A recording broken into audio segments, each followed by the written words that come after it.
Ladies and gentlemen, welcome back to the PCS. My name is Derek. I'm joined by Mr. Clement Chu, middle name Clement, who is going to be along with me for the wild ride. That's right. Well, we don't know what the K stands for, and you never will. That's private.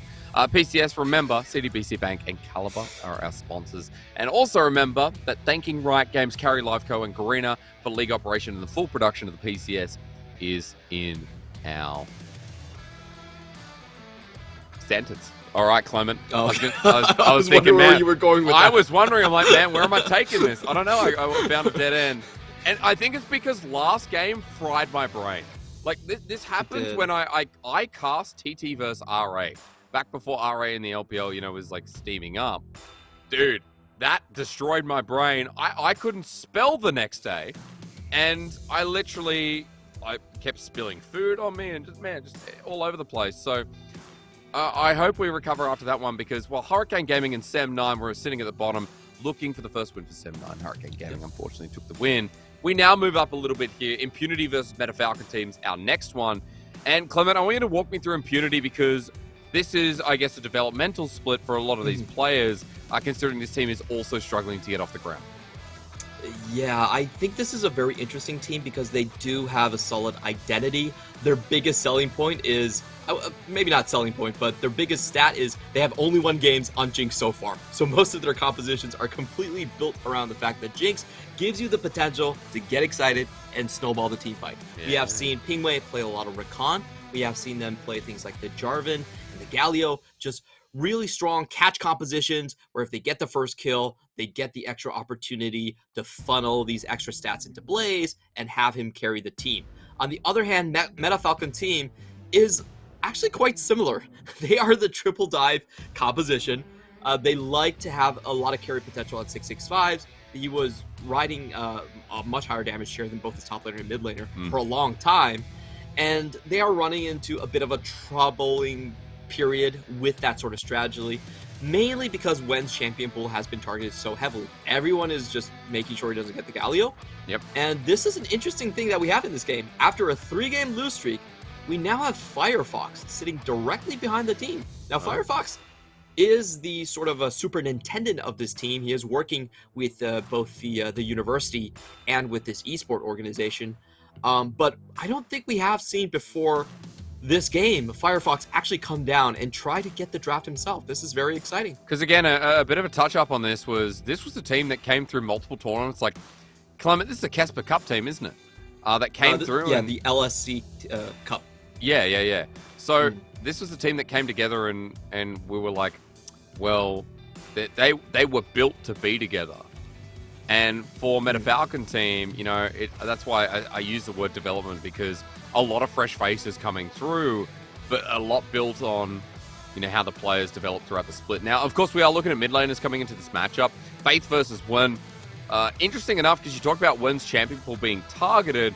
I think for Faith as well is someone who has been getting better and better, but has an interesting dynamic champion pool as well. It's true. I think Faith is very much a utility piece on the team. The way to think about Faith is he is about engage. If he can somehow lock the enemy team down in position and have the rest of the members from Impunity to target that person, then he has done his job. So you see the Yasuos, he's comboed that up with the Diana for the win against MFT in their previous round. You see the Aries coming out, just trying to get charms, and the Rise with the Realm Warp. So I think his identity is actually he has a very clear silhouette on what he tries to do, but at the same time, he doesn't get much resources. So he isn't really packing a lot of damage in this composition. And again, you can see Impunity. They know the gig is up, and they're just going to take away the Galio this time. From Wen again. Wouldn't you be intimidated if is that Firefox's Knuckles sitting on top of 665? God, that's, you know, knock knock. Come on, 665, let's go. Let's get it going. If Firefox tells me that he used to just like knock Uzi's head before the games, I would allow him to do that every single game to me. Yeah, and you like, just know, Coach, hit me. That same little knuckle has been knocking around a MSI champion or, you know, almost world champion. A world's finalist, we'll just call it. So I've let him do it too, Clement. Hey, both teams 3 and 7, by the way, but as we get in pick and bans, already very different. You talked about one not being given away some of his champion pool, like the core Galio. I like that. Impunity, take it off the board straight away. Yeah, we have seen Wen go for the Renekton's and the Sets as well. Set did get a little bit of a buff in the mid lane, so maybe that is something he can go back onto. Another big point of targeting has just been that jungle position. For 665, he typically does play things like the Diana and the Viego, and sometimes even the Gwen. He has to deal a lot of damage. In my opinion, he's probably the best player on the MFT in a carry role. So denying that with the Diana is always kind of a plus here, and we are seeing a plethora of jungle bans coming out. And what? Yeah. Oh no, MFT, please. Leaving Zeri through, like, again, I know you guys will always pick it up as a first pick, so Blaze gonna get that one. And yeah, I don't know if that's a blunder, or do you have something to match it? Because Clement, we know in multiple regions, Tristana has been the go to build out the laning phase. I think we even apparently saw Jackie Love take Draven into it. So we're going to get Jinx this time around, a standard 80 carry, but again, pretty scary to let this pick through. Yeah, you definitely want strong auto attacks to go against Zeri because she's just way too mobile. I think skill shot reliant champions don't work well against her. You're definitely not taking things like the Ezreal or like the Ziggs into that champion. But from what we have seen from MFT, they have allowed Zeri to go through in the draft a couple times, so as Hurricane Gaming, and their answers so far has just not been sufficient. I believe they've tried the Tristana. We didn't really see the laning phase work out for that one. They tried to basically hyperscale it and throw other resources at it. Hasn't worked out.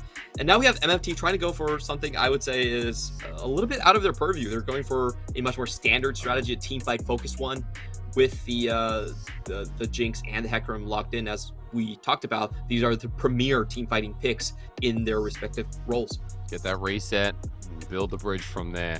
Nautilus going to be the standard lock-in. Pinway as well as Rakana has been the Nautilus locked in quite occasionally. So for MFT, now the question is, do you build up a support before it gets banned, or do you... What else is open? Gwen's not open. Clement, what do you want to see? I wouldn't mind Wen just go for the Orianna. I think it's maybe not something he's all too comfortable with, but he has played it before. Unfortunately, he's not gonna. I think the more standard, just definitely just like the straight up team fight option would be Orianna. There's no real hard counters to it. Maybe the opponent picks up Ari, but it's fine.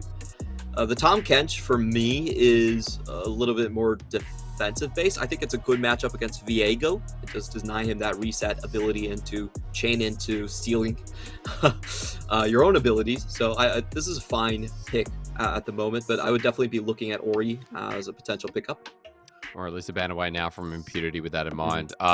Clement, you didn't realize we're doing Taco versus Taco again. I've got to tell you. Oh, yeah. We are doing Taco versus Taco, my dude. You and I, actually, it was my opening PCS cast that I got to do this. So we've done the full loop, and we've come back down to it. It was very confusing the first time. It'll be very confusing this time as well. And I'll take us back to pick ban because we'll go in loops even talking about it. An Orianna gets taken away. So we are just mid lane extraordinaire. There's Syndra. I don't know. What else do you take off? LeBlanc is still available. I wouldn't put it past Faith to just pick up something like that. If you're thinking about what Impunity has gotten so far, this definitely reads like to me sort of... well, they could go two different directions. I feel like Zeri and Viego, they are incredibly powerful when it comes to late game scaling as well. They have probably the highest carry potential ceilings in their respective roles. Or they could go for a much more aggressive early game, which I think MFT is reading them as trying to go early game. So we'll see which path they ultimately do. I think Impunity actually have so many options open just because of how powerful Zeri is. If you snowball Zeri, the game's over. Like, you just can't catch her. or you could just wait for late game and for it to happen naturally as well. So Simple. Honestly, Impunity are keeping their options quite open here. I personally would want to see a strong mid-game pick here. Yeah, LeBlanc is going to be the go-to answer. I feel like that's what I was leaning towards as well. Try to snowball, get Viego fed. Yep. If you just get a couple of assists onto Zeri, it should work out. I mean, strong 2v2 as well, right? We have CC, we have a lot of burst coming through, especially at the 6 points. So for Faith and Taco, playing towards mid's going to be quite exciting, as on the other side for MFT, they have decent scaling in Victor, Jinx, Clement. That's a Victor top. Taco's going to take Victor top. Okay, this is a fun one going into this. We have seen Victor tops in solo queue quite a bit because it's so safe against a lot of these melee matchups, and against Gnar, it's actually a very strong matchup as well. I really like the swap around here. Gnar can't really trade with you in terms of burst. You just get the damage off and kind of kite it out, and you always kind of win those short burst trades. And the cooldown on the Q isn't even that long either. In the meantime, the Vex is an interesting option here. On one point, I don't think the composition really lends itself to early snowballing. So I think we are going to get more of a just control mage version of the Vex, just trying to get those fears off over and over again. Clement, I will say though, while it doesn't lend itself to the comp, I'm curious as to what they do with it because of how you talked about, you know, in this game, Impunity want to get themselves rolling. Like, we have Viego, we have Zeri. We know that now, like, through mid, we have an aggressive mid. Like, seeing the LeBlanc on this roster, we know what Impunity want to do. And I want to point out that the only other Victor top I've seen was from the Shy, and he played Grasp. He played Grasp Victor top, and it was, God, it was not good. So I really hope we get something different. I hope we haven't had Taco watching the Shy, because if he takes anything from that man, it's going to go downhill fast. I love watching the Shy, man. I love watching the Shy. Solo queue games where he's just like on a Vayne or a Callista. Those are the games I love to watch because it's so fun. You can tell that he just doesn't care about the rest of the map, and he's just enjoying himself in the top side. And it works out. But hopefully we will take a look. I'll have to be honest, I'm not that familiar with Victor top and his setups. I think I've seen some first strikes go into melee matchups, and I think Everfrost is still kind of the go-to mythic item for him into the top lane. But, you know, like, as you're saying, it's been Grasp in the LPL, so we'll see if that happens. I'm not sure how the Grasp works, though. I don't feel like Grasp is... Like, I could see Phase Rush being a lot more useful than Grasp. But... I mean, like, First Strike, Phase Rush, right? Like, there's a lot that could come through. You know, even the Airy and the Victor top against the Gnar. I'm curious, because Clement... Look, Vex, Victor on the same team. It's the battle of the bees and the solo laners. Meta Falcon team Impunity. For anyone tuning in, just a side note, these guys are 3-7. They're trying to make sure they stay safe away from the Hurricane Gaming, even the Sem 9, if they can finally get a win. And make sure that they can hold on to a top 8 spot. In the PCS, top 8 secures playoffs. 9th and 10th will be out. So this could be the win that they look back on in creating themselves a bit of space and making sure they get a good position towards the end of the split, because we are a couple of weeks away. As we get into this game and how important it is, Clement, I will announce Taco has taken first strike. All right, so he is going for the more standard build. I see this just being superior to Grasp, in all honesty.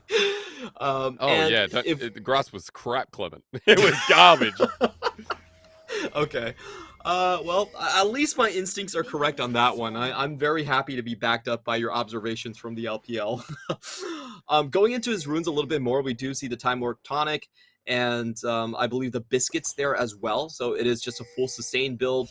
You also have the Corrupting Potion. We should expect him to just harass this Gnar out. Gnar very weak early on, and Wayne gonna get a lot of free damage out here onto Faith. Gets the Electrocute as well. Corrupting Potion. Sigil taken first here. Weren't actually still benefiting the trade Corrupting for Corrupting. It was the little peek here from Faith to see if 665 was starting on the top side, and he is for the time being. Will be pathing bottom. You can see reverse from Taco. Now, The big thing we got to look out for this game, alongside the Victor top and the Vex mid, Taco, if he comes to the top side, it's going to get confusing real fast. In the first time we did it, Clement, it was funny because Taco spent so much time in Taco's lane. It was huge. It was actually the whole time Taco diving Taco and Taco getting beaten by the other Taco. Do you want to use maybe like Taki or something this time around? Or we'll see. I think you Let's have see to if he goes top side. Yeah, I feel like we have to respect the players' names, so we can add things to it, but we shouldn't change it. No, like one should be like a fish taco, or the other one just like a beef taco. Get what I mean? Like, we'll add some flavor in front of it. I completely agree. When we get up there and when we see if Taco makes something of the lane, we can add our own little flavors in, because Taco right now is heading towards mid, and I like that one is pathing towards warded side. Oh, Personal space used though. Yeah, he just used the fear charge as well, so he won't be able to slow down Taco if he does come in. Let's see if Faith can land the chain here. 5 nearby though. Can he get nearby? It's a flash from Faith. He wanted to see the chain come through, but it's a flash from Taco immediately. 665 late to the chase, and that's going to be a nice little reset if he chooses to take it. Right against the turret. Taco cares not. First blood to Impunity. Well done on that part. Wen just using the flash a little bit too early. Didn't see the chain come out flash beforehand. And that was just an easy go sign for Taco to chase up with his own flash. I've actually been very impressed with Taco. I feel like he's actually the junglers with some of the better mechanics here. We see a lot of Lee Sin bans going his way. He definitely has a carry flair to him. And, honestly, the only, criticism I would give him is he does get caught out quite a bit in the mid to late game. But I think he's one of those up-and-comer players that I have been very interested in watching over the course of the split so far. And 665 goes to the top side.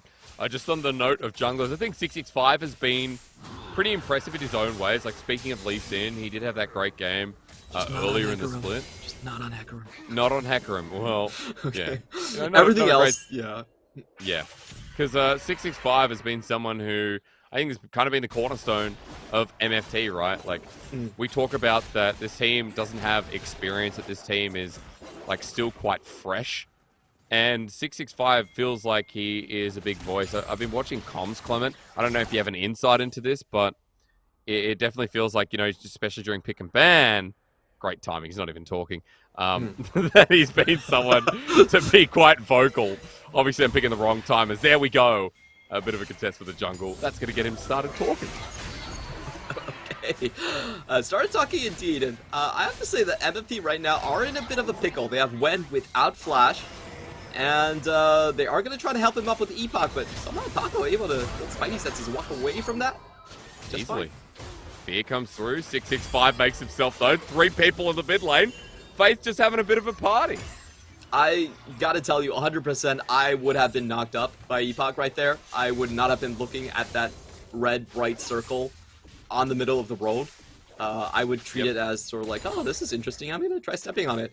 That's the thing about, I feel the thing about Tom Kench skins is that the circles, sometimes you just don't know what they are. Like, I get surprised a lot by those Tom Kench skins.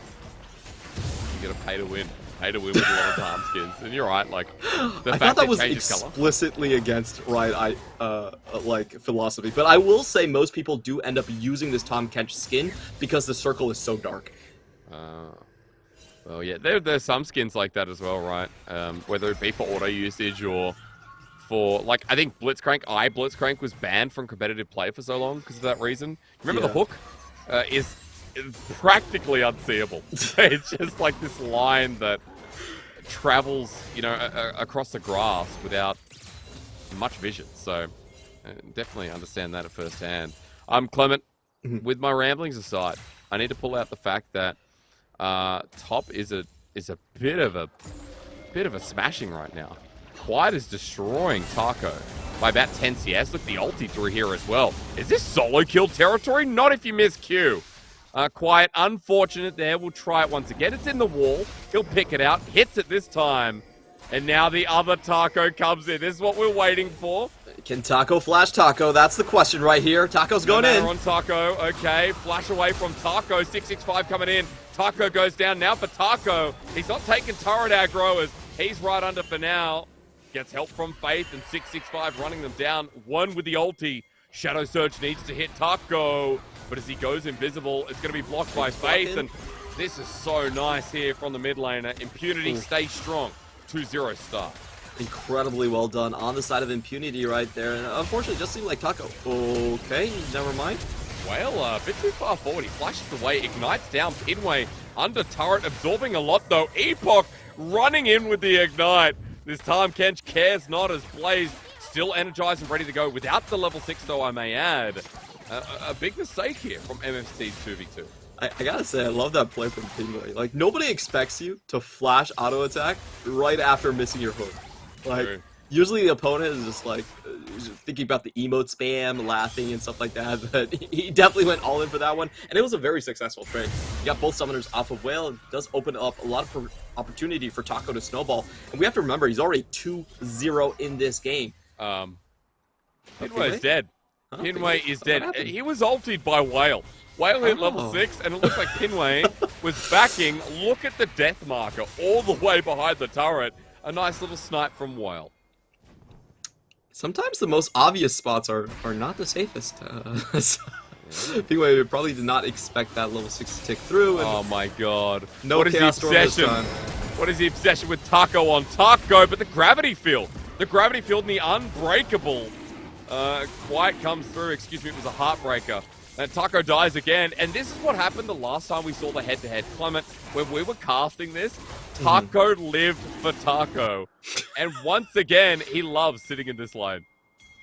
Now we're going to take a good look at how Whale managed to get that kill off Pinway. He was too close to the wall.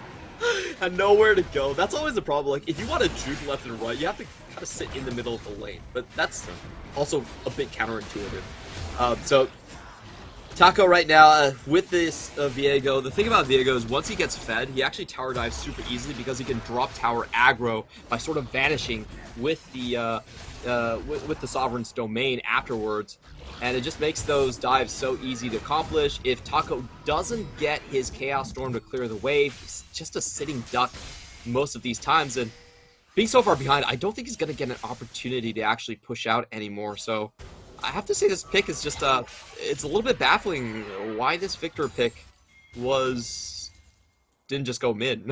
Yeah. Like we got the Victor early, then the Vex last pick. And so AP solo laners right now in an interesting position because mid's going okay for the laning phase. But top side, Quiet is getting close towards that hull breaker. As you said, Taco's been playing a lot of attention there. Nice personal space here. Faith missing practically everything. And, you know, right now, they're in a really good position. Impunity in this early game, a 1k gold lead. They've got a Dragon coming up in about 3 minutes 40, so a bit away. But Clement, they've got a Rift Herald still available. So Taco has the opportunity to snowball one of these solo lanes, or even bot, right? There's so many good lanes that it's worth using on. Yeah, it just depends on where he feels like he has the most chance to get kills. Because of how fed he is, I would expect him to do tower dives and not just go for plates, but also go for the potential of just getting that 300 gold away from people. And with that in mind, I just feel like it has to be the top lane. Victor is not a champion that can farm safely in a long lane, so that probably makes the most sense to me. And it also will draw a lot of defenders to the top side. I think 665 is actually a little bit behind the curve, as we see the Mythic already completed here for Taco. So he will most likely be able to get 665 to try and challenge him here, and that's just a challenge that he will be very comfortable winning. As 65 was already picking on the way, but Taco walks in a ward. So 2v2 on the top side. That's happening. The difference is one will need to teleport in as he's backed away. Faith teleported to the mid lane and is walking up as Herald gets dropped on down. And you mentioned the wave clear. Not really there at the moment. Taco is going to be able to get rid of the minion wave. Herald's still charging here, though. The gold shared. Faith jumps in. Taco gets stunned up. Walks too close to the burning light. And down he goes. The T versus T action in the top side just keeps brightening up the day. Beautiful stuff coming in from Faith as well. Just putting a bit of finishing touches onto Taco, and we do see the first item here. It is going to be Crown of the Shattered Queen. Yeah. That's kind of an interesting trade where you're bringing first shot. Like, you have such a powerful, just like short skirmish trade. You have like the 70% damage reduction for 1.5 seconds, and then you also have the first strike to get a bit more extra damage. So It's definitely an interesting combination, but it feels a little bit too little too late. Yeah, I mean, 0-3 up in that top side, 25 CS down at the moment. Quiet, doesn't have even have Hull Breaker, but this turret's going to be his. The side lane, definitely his. The first turret blood going over to Impunity. And this early game belongs to them. And Clement, I was going to come back with junglers. What we've seen in the early game is 665 constantly hovering over Vision. We saw that he tried to push out Wen's lane, but Taco was there to kind of react to the counter, or at least make the counter, I should say. 665 always in the vision of Impunity. They've been tracking this Hecarim all early game long. Exactly, and that just comes from the fact that they were able to get early gank off on the mid lane, and top lane has just been winning 24/7. So it's very difficult for MFT to do any proactive plays. I feel like 665 on the Hecarim, once again, his only option is likely to go for a lane gank. Hecarim is built for that, has very long range with his engage. But the laning phase also is just winding down at the moment. Impunity, I think they are starting to find those chokeholds onto the objectives, and this is going to be very difficult for MFT to play. If they want to have a chance of coming out of these team fights ahead, they actually need to target down Taco, and I'm not sure how I see that happening. So it's because it's reset on both sides, right? One versus Taco, Viega versus Vex. But there's a lot of other key elements in play. So outside of targeting Taco, what do MFT do here? Because there's a lot of good scaling. There's a lot of, I guess I'd say, spacing abilities that can wombo and layer in to actually catch out Impunity if they group. Their advantage definitely comes from the range that they have, and when I'm talking about range, it's about the global range. So they have a good chance of catching people out before they can congregate. You have the Shadow Surge and you have the onslaught of shadows. So if you want to just, they can beat back flanks fairly easily with this composition from MFT. I think they're doing this quite nicely. They have seen the split up from Impunity. They just walk in, easily take the Drake, even when their lanes are actually in pretty bad situations. So I think that was a good way to just kind of utilize their advantage in composition. So come back to MFT then. You talked about, never mind. Epoch caught out. There's a depth charge. He goes into the air. Pinway says, come back here. But as the teleport comes in, Blaze now going to have to run the hell away because MFT have brought in Taco, but Quiet's joined in as well. The Meganar with ulti available. Flushes in for a two-man. And as Faith joins the fight, he gets speared out, but we get the reset for Taco. Turns into the horse, out with the Heartbreaker, and in with a death. A shutdown from Wen has just turned this all the way around. Shadow Surge available at melee range. He'll take a triple. MFT, Clement, that range came in handy. Full 10-man engage coming in from MFT right here. And what we saw was, again, Pingwei just going a little bit too far forward. Epoch is going to give one back. So Faith might pay. Well, one is still looking pretty frisky on this one, Clement, so he won't die, but MFT will get the turret. Yeah, I really want to go through that replay once more. I think the big thing for Impunity is they didn't get the first kill reset cleanly enough. They actually lost a bunch of damage by walking into tower range, and that just meant that Whale could wail on their entire composition, no pun intended. As we see this going in, good flash from Epoch baits them in, and look at Pingwei. He's just dead right off the bat right there. It's 14 minutes, the TPs are coming in, a bit of a throwback to Season 11, and look at how much resources they throw at Epoch. They take so long to secure the first kill, and when they do, Taco is completely outside of position. Wen gets a two-man fear just as he goes in, and the resets are there for MFT, but not there for Impunity. I mean, a massive turnaround and going so deep to the turret, hurting Impunity in this early game. Despite the fact that they threw so much away, gold lead's still in Impunity's favor, but remember that MFT is a team with two dragons. MFT are now the team with the 3-1-0 Vex, 2-0-3 Jinx. Clement, if we're talking about range, it's so much easier to execute when you know you're going to one-shot and kind of match the burst on a team that has LeBlanc, Viego, and be a bit more comfortable knowing that you're going to be matching or even beating items. That's the one big problem about Impunity's composition. Their engage is a little bit harder when you're thinking about a front-to-back teamfight composition. They have to walk through the gravity field. There is Epoch and 665 who are incredibly difficult to kill. So Impunity have to use Guile and trying to defeat MFT. They need to be setting up flank opportunities. They need to be catching people out. It's a bit more tricky than just straight up running at the enemy composition. I feel like if you replay those fights that happen in the bot lane where both teams are just smashing into each other, 9 times out of 10, MFT will come up ahead. Setting himself up for a bad position means Impunity now on the back foot. Damage from the last team fight there. I like that Faith is looking to get some of the bounty back. Can he 1v1 one? That's the biggest question. One's being patient and taking safe pathing around. No pings going out, but Faith was playing it pretty deep. He'll get out alive, and so will one moving to the lane. And now, Clement, looks like we just wade towards the next dragon. A minute 30 until the third one that'll lead to sole point for MFT. And we do have 4 mythics across the board, matched by 3 mythics and a hull breaker. Kind of curious who gets the second item first, because we are pretty close on our 80 carries and potentially our mid.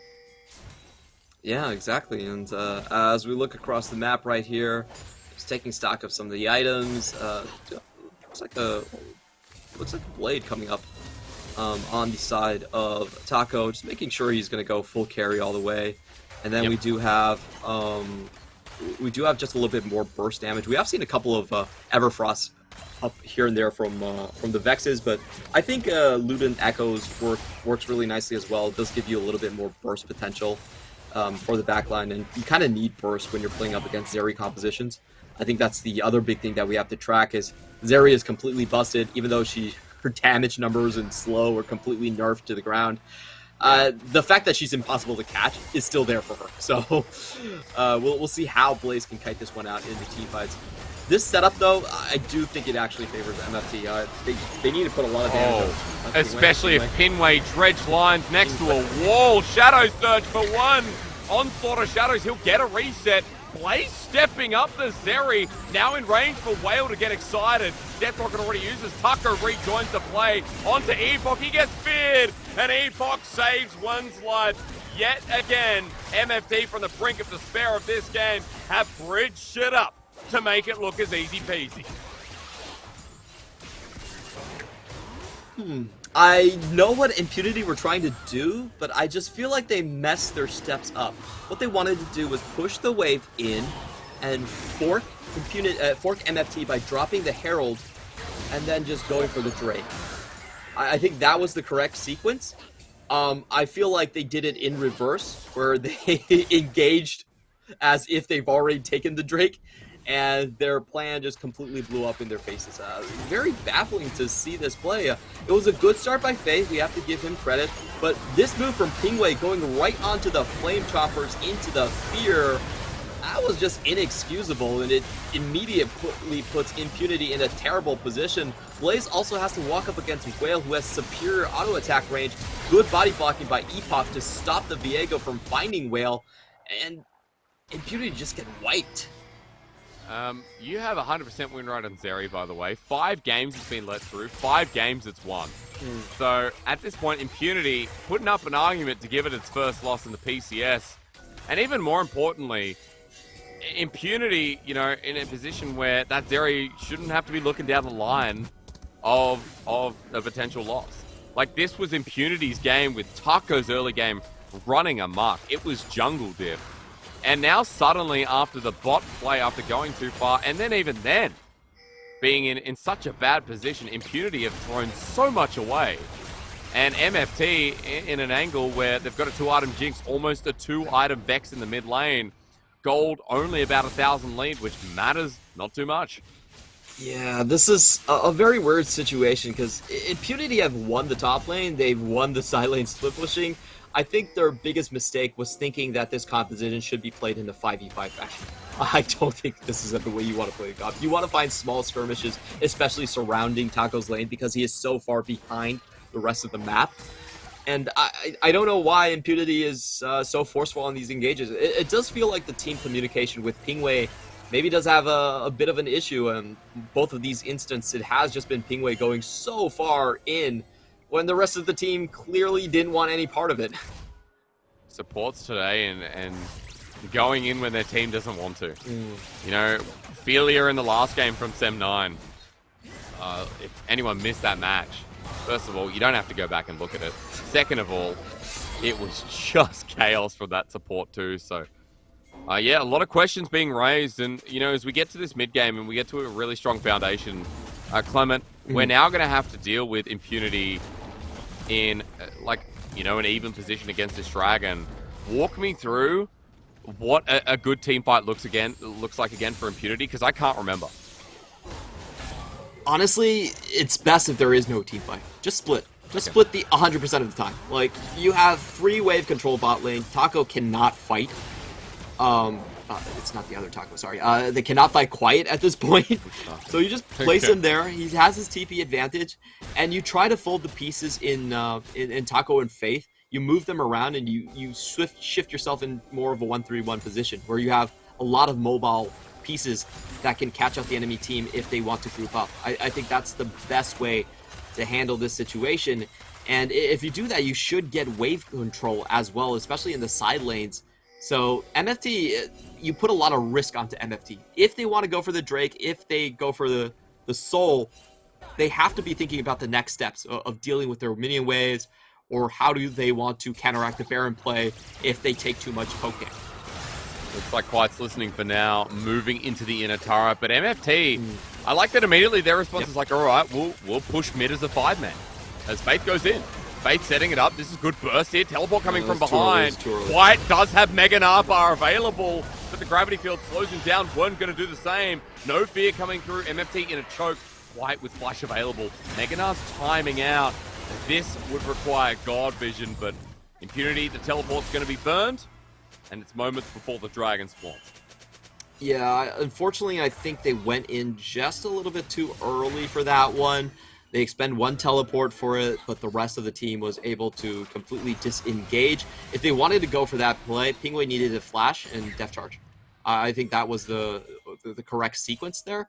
And again, it's just like harping on communication, but you know, in my mind, if I was seeing this in the LPL or something, that would be kind of the all flashes burn. Yeah, everyone forward. Yeah. We're committing or we're losing kind of thing. Yeah, like, because like if you just throw away resources like that, it doesn't make a whole lot of sense. And as you can see, MFT were perfectly capable of resetting. There was enough time for them to do so, and this is one of those positions where Impunity, even with a slight gold lead, could find themselves at a massive teamfight deficit. They have a lot of teleport wards though, so let's see if Faith can actually catch out, most likely Whale in the backline. Alright, teleport's coming through. Impunity need to stop this. This is Ocean Soul coming through. And MFT, the poke's starting to come through from Taco, but Faith is on the backline, not spotted out yet. One is waiting patiently. Faith needs to come through here and get some burst. Wants to get 6-5 as Dragon's going to go down, but look, they turn for the fight into the backline. One's there with the Shadow Surge, gets his own little reset. And now, again, returning to the fray. It's a double kill. Hits Taco again. One with personal space. A triple kill Clement. He's going to get quiet, but no. Steps to the side. No quadra kill just yet as Faith walks into his side. A Mistral Bolt to follow through. Faith trying to carry the rest of the fight, but Impunity, it's all gone wrong. MFT, ace, and one is the hero of the mid lane. I don't think anyone is going to be banning Wen's Galio after this one. His Vex is clearly the true threat in terms of his champion pool. What a beautiful angle to find Blaze as he was getting out of the pit. That was such a good read in terms of psychology. You know that the AD carry is most likely to retreat from that position. He goes in with the full burst and the personal space on the fear, gets the reset onto the backline, and just cleans up. He basically killed three members on the side of Impunity by himself. That was a 4v2 on the other side of the fight, and MFT win handedly. Impunity got the Dragon Clement, but you look at what it cost, and MFT, we're going to come back to live, and the gold lead is going to be so apparent. Folks, I'm wrong. It's pretty even, but the fact is MFT were down 2,000, and after that fight, it's still a lot of resources given back. And surprisingly, I'm surprised Taco did the most damage after the early laning we've seen. That's pretty interesting. He got a lot of free hits off on the top side of the fight. Well, he was going against tankier targets. I think we should put it that way. True. Yeah. Oh, wow. But the big thing, of course, is the fact that Wen is absolutely massive at this point.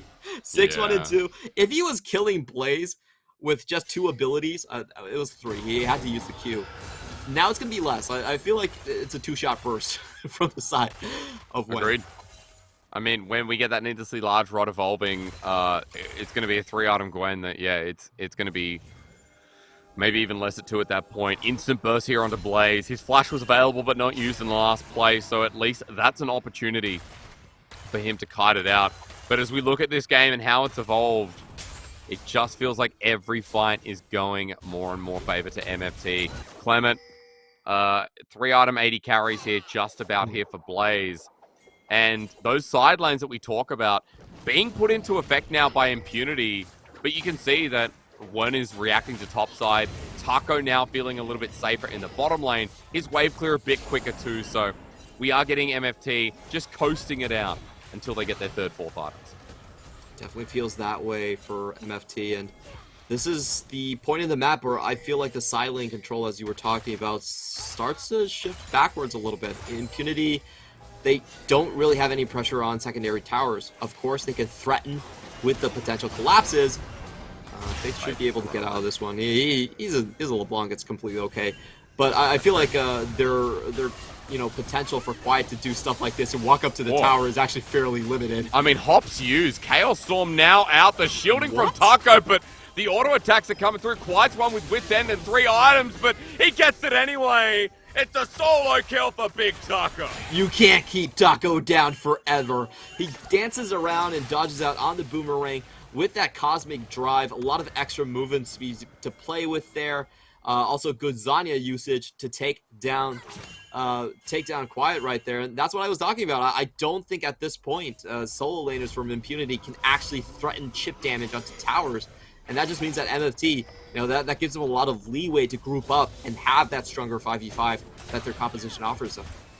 Man, from an early game of getting dove by the other Taco, this Taco surviving out with 3 items now, and a close solo kill. Let's be real, if there's no Zonya's Clement, that would have been in Quiet's favor. So nice to see it, nicely done. And overall, MFT keep getting these wins. 45 seconds until the Dragon, by the way, as well. That Chaos Storm that you just saw used will be up and available, and even the Zonyas too. So Clement, the setup for this one looks like MFT will be out on the map first. However, they're not interested in moving to River first. They're going to wait for everyone to group up. So if you're thinking about the Ocean Soul, I don't think it's that pertinent to the way Impunity want to play the game. If I'm Impunity and I don't find an early flag when the Dragon is up, I would actually want them to try and bait Baron. I think that would potentially be the better move, or at least give them some more vision advantage or like dark spaces to play with by playing cross map. So right now on the map, you can see MFT, they're already grouped up together. You're not going to be able to find a flank here. And for me, this is a play where, maybe Taco stays around, tries to chance a steal, but I'm not going to try and full commit to this play. Enemy Taco in the brush. W going to be used, so they know he's in the back of the pit. MFT still staying grouped up. Quiet is sitting on a mid-range Narbar for now. Taco starting in full vision, though. MFT's jungler sitting on the side. They want to burst this down, but for 665, he has ulti. He can get in, but it's not stolen. Secured here by Impunity. While Taco goes gold, the Shadow Surge in the backline only hits Quiet, and one won't fly through. So Impunity delaying out the game, getting the Dragon, while MFT has other plans in mind. They want something else purple. Really interesting about the way that MFT played that one. I feel like they would have still had a strong chance just walking forward and taking down Taco there, but they decide to play it super safe and try to chance for the smite. Now, 665 still has his own smite and is on the objective a lot faster. We'll see if Impunity can find a punish. Yeah, there it goes. Faith on the wing now, going to look for someone, though, as he pops his head in. Look at where Taco is in the back line. They want to take this fight with a depth charge as well, getting Blaze. Oh, excuse me, it's Wen who gets knocked up. It's Blaze with the ulti. Pinway going golden, but Blaze building the spade. And you look, Taco's got a reset. This is Impunity's chance to get back in the game. As Quiet's Megadar ulti may have just done it. Epoch running away while Blaze builds time and space. Whale will drop down, and Impunity say no to their big old Baron. Well, he got the Baron, but it cost everything coming in from them. This is I feel like this is such a weird sequence from MFT. They sort of chickened out on the low risk play and went for the super high risk play immediately. So It was a weird direction for them to escalate into. Channeling herself into the Baron Pit, taking a lot of damage because they don't really have tanks on their team like that, was so odd to see. The surround coming in from Taco was absolutely great there. And they took out Wen before he even could auto a couple times. So we'll watch this once again. 665, as you notice, as a soul tank on the team, already takes a lot of damage coming in from the Baron Pit. Taco gets a great surround here and just absolutely decimates Wen. And that's just the reset city. Quiet, great Gnar play to clamp down on the rest of the team. And it's just so baffling to me. Reset from Taco as well. You're right, like baffling in the sense that MFT had control of this game, and I want to point out that there hasn't been a gold lead for MFT, despite all the issues that Impunity came into and the mistakes they made. MFT never really had a gold lead; it just equalized. Yeah, and so we're back again with Impunity taking a bit of a lead, almost 3,000. But Bounty's back on there, and Clement, we haven't really talked about scaling because we're now in a late game situation. We talked a lot about the setup for team fights around Ocean Soul. Impunity have delayed it twice now and kept this game going. So walk me through what optimal setups are like and maybe include a bit of scaling for me to pique my curiosity. Yeah, in terms of scaling, I think it's very hard to outscale a Zeri. I think Zeri's one of those champions that's just so very hard to catch.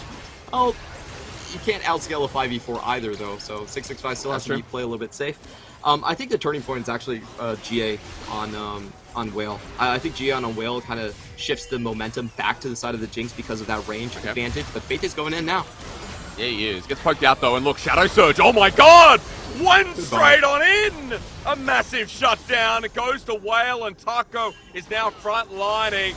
This Vex is so scary as the next Shadow Surge goes down the middle lane, but one may have just brought it back for his team. Yeah, a lot of damage going through right there, and that's the big problem about Impunity and why I don't think they can take 5v5 fights. They don't have members that can survive burst from Wen. It's Reset City. They have Pingwei, and Pingwei's not really a true tank. He gets killed the same thing, so there's so many open targets, and somehow Wen always finds Blaze first. Yeah, and he's hitting these Shadow Surges, you know, I've only seen a couple miss. It's usually after the fact of finding the big pick. The 3 item, now Zonya's on the Vex. Excuse me, yeah, Zonya's in the last fight, but still the point stands. So much burst. Second time Blaze has been bullied by this very emotional Yordle. And Clement, you know, sometimes with depressed people, they make you depressed. And I feel like that's what one is kind of embodying, like Vex, trying to import it onto Blaze. Trying to spread the nihilism across the entire rift right there. That's what you want to go for. That's what the after the club Poppy, as we call it here. After the club. It's 4 a.m. Poppy's lost her hammer. She doesn't know where she is. And she's feeling very tired and wants to go home. Exactly.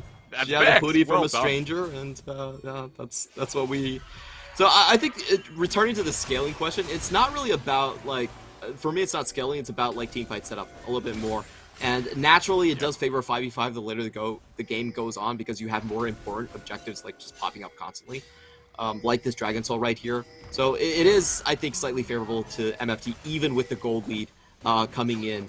They need to find key targets on the backside. They need to kill Whale, but he does have a stopwatch here, and there's also a Tom Kench.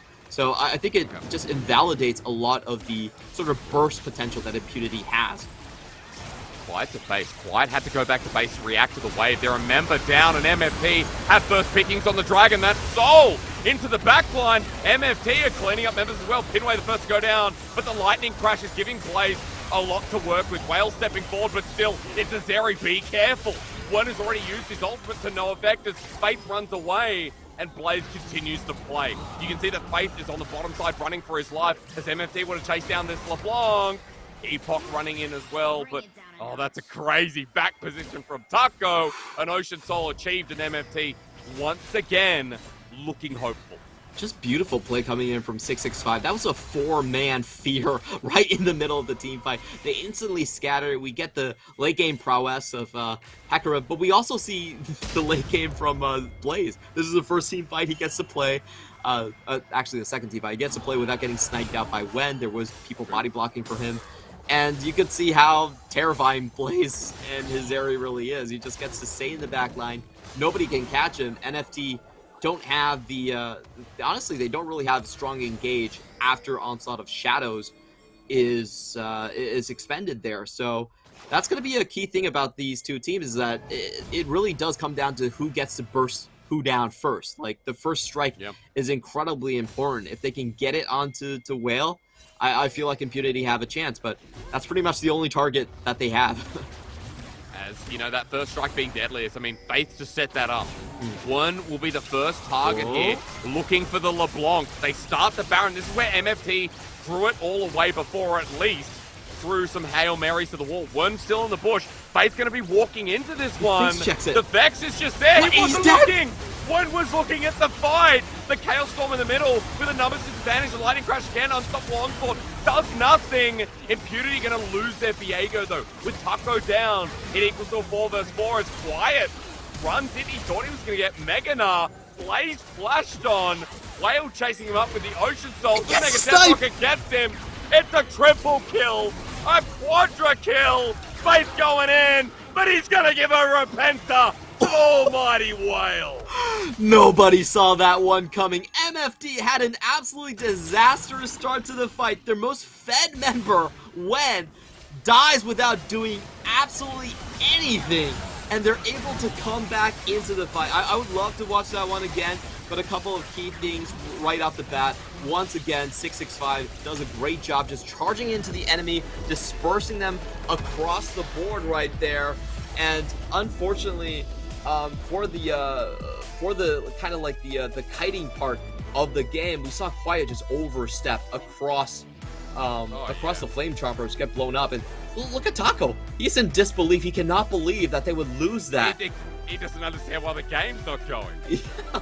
I mean, I would be confused as well. Like, around Baron again, they get the pick when one, you know, he's, what's that Firefox coming over and saying, you gotta still look at the screen, because he was obviously looking at the fight. One was looking in front of the Baron pit on who to ult, and didn't realize that Faith just walked down and one-shot him. That was definitely interesting, because it was Faith that was the one in the disadvantaged position. Like, he was walking in, face checking onto Wen. He didn't know he was there. And then Wen just gives up his advantage by not even looking at it. So let's see how MFT are able to win this 5v4. Incredible stuff here. Taco actually goes in way too deep. 665 survives without being taken down. And then Quiet just tries to chase forward to get Meganar and get the potential engage. But at this point in the game, Whale does have the advantage in terms of range. And he's a true sniper as he finds Blaze, the hardest member to take down. And that's just reset city for Whale. I mean, Jinx late game, even though there's a Zeri in the game, you have to remember that Jinx is just always a behemoth. And Clement, it's good old faithful, I think, good old reliable.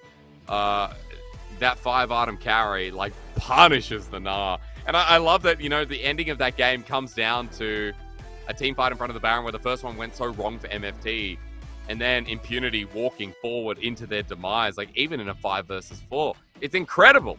Incredible end to that game when both teams were sitting 3 and 7. Both teams not even desperately needed the win, but wanted it to move away from Hurricane Gaming and Sem9. And Meta Falcon team in the end are the ones to do it. Such an important win, and it ends their 3-game losing streak. That's very important for the morale of this team. I honestly felt like this team was on the ropes in terms of what they could do, what they could conjure up. Their game strategy was so apparent, and they really needed an extra carry to stand up. This time around, we got that in the form of Whale and his pentakill with the Jinx. I think he was pivotal, but truly in that team fight, for me, the most important member was actually 665. I feel like the front line actually massively outplayed Impunity's front line, and that's what got them the win. He managed to charge in with the Onslaught of Shadows, got the decimating smash onto Taco back into the team, basically killed him, and then you have Quiet just kind of caught in no man land. He can't retreat because there's Flame Choppers behind him, and they were able to clean up the game afterwards. So, you know, props on Taco. Like, the early games on Hecarim have been so rough for him, but at least in the team fights, he has been performing very well. I just can't believe that it ended with an MFT win. Again, I'm kind of in disbelief because of how strong the early game was. Impunity also holding the gold lead for the majority of that game, even when they were fumbling. Clement, coming back to Taco's early game, like constantly diving top, setting up mid. It was very clean to start us off. The Viego in a great position, and they had these fights where like resets were being given, they were picking apart MFT. And that's why I'm so surprised that, this ends with, with MFT. Again, I feel like they were their own decision makers in the mid game. I feel like Impunity were a bit like headless chickens with the support calls that we're talking about from Pinway. Yeah, those were really the big issues. We had, I think, 2 back-to-back 4-for-1 trades coming in from Impunity, and it's just very difficult to recover from that if you're giving that much gold, especially over to Wen. I think it snowballed into the Drake fights as well, as you saw.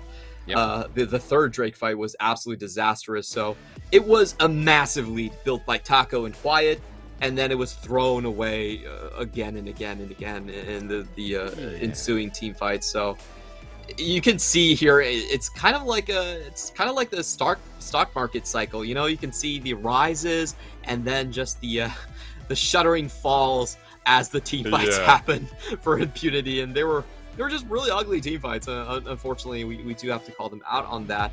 And after those team fights, I do think they sort of lost the plot. There was too much pressure on Dragon Soul, where they didn't have enough time to exploit how far Quiet was ahead, and they just didn't play a 2-man game whatsoever. I think they should have transitioned to a 1-3-1 and try to play a 2-man game with Taco having a massive advantage over 665.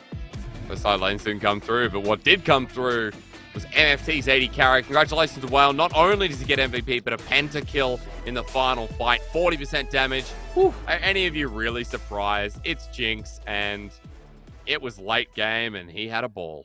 It does feel a bit more fair on 12.4, where a late game Jinx doesn't feel completely eclipsed by what is the terror of Zeri. And if we look at the item builds, I think this is also something to pay attention to. Zeri's build of going Triforce into the Titanic Hydra doesn't have crit.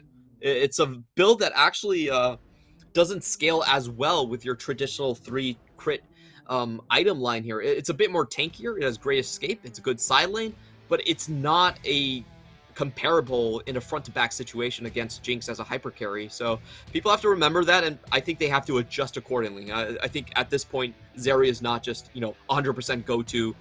You have to think about how you want to augment the composition around her. Which is good. That's healthy, Clement. Yes. You're telling me that it's in a healthy position. I'm glad. MFT with a win over Impunity, moving to 4 wins themselves and keeping them out of that little bubble around the 7th, 8th position. Excuse me, 8th, 9th, I should say. However, coming up next, we get a little bit more serious. Clement, we get into the CFO versus J-Team matchup. 2 of our top teams in the league to see who can rise ever so high in the PCS spring. We'll be right back.